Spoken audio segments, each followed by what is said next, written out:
Très bien, on a défini une classe bal qui prend deux paramètres quand on initialise en objet de la classe bal et qui seront les coordonnées x et y. En fait, on a vu qu'on pouvait aussi mettre la taille dans les paramètres, on pourrait mettre la couleur, on pourrait mettre beaucoup de choses, mais on va éviter en essayant de garder le moins d'arguments possible ici. Et on va définir par exemple que taille vaut 5 au début, on va définir que la couleur c'est bleu, et on va construire notre surface comme étant une surface de taille fois 2, donc 5 fois 2, 10 sur 10, avec tous les autres pixels transparents. Et on va dessiner dessus un cercle qui sera sur la surface de l'objet, qui aura pour couleur la couleur qu'on a définie ici, et qui sera de côté 5, 5, donc au centre, et 5, parce qu'au début, la taille fait 5. On aurait pu aussi mettre taille ici. On va essayer de changer ensuite ces différents paramètres de manière extérieure. Ici, si je l'affiche, donc j'ai bien une balle en cercle, donc le bleu, de taille 5, qui apparaît aux coordonnées 5, 10, parce que j'ai créé donc ballon, qui est une balle qui a pour coordonnées x 5, pour coordonnées y 10. Je la blit sur screen aux coordonnées 5 et 10, et je fais une mise à jour de l'écran. Maintenant, j'aimerais créer une méthode qui est associée à bal et qui va pouvoir me permettre de changer les composantes, les coordonnées x, y de ma balle. Donc pour ça, c'est une définition, c'est comme une fonction qui va s'appliquer à l'objet, donc self, qui va prendre deux paramètres, x et y. Et ce qu'on va dire, c'est qu'on va dire que self x va changer en x et self y va être changé en y. Alors comment est-ce qu'on l'applique? On l'applique ici en prenant ballon, donc là, l'objet qu'on a créé qui est une balle, on met en point et on met la méthode ici qui est corde. Et je peux changer alors les valeurs.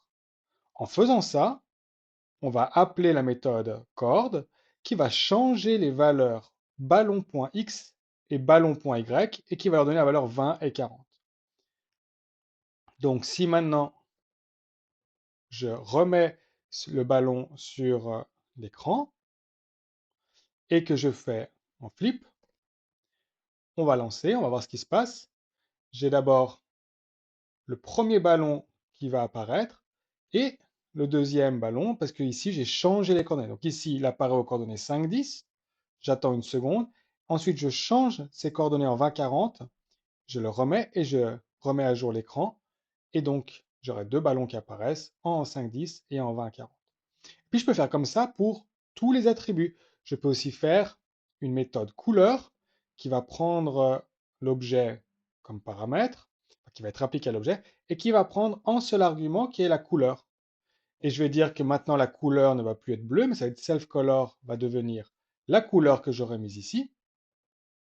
Je vais de nouveau tracer un cercle sur la surface, qui est déjà définie ici, avec la couleur que je viens de définir, en position self-tie,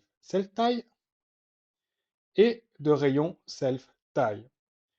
Maintenant, je vais pouvoir changer la couleur de mon ballon, de mon objet. Je vais mettre ballon.couleur et je vais mettre une autre couleur, par exemple red.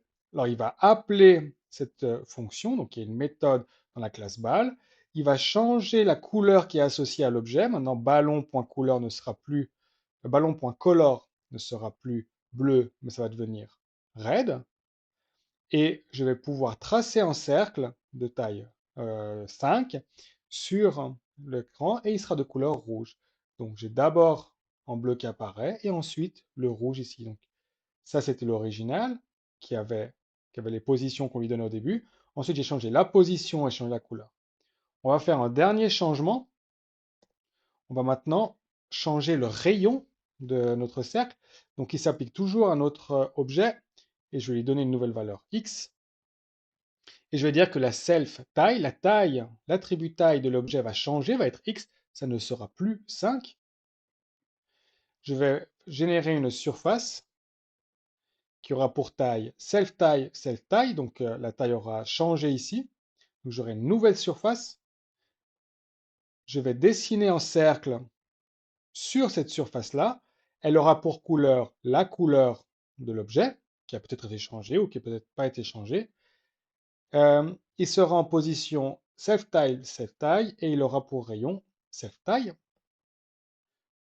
Pour modifier maintenant la taille du ballon, je vais mettre ballon.rayon et je change en 20.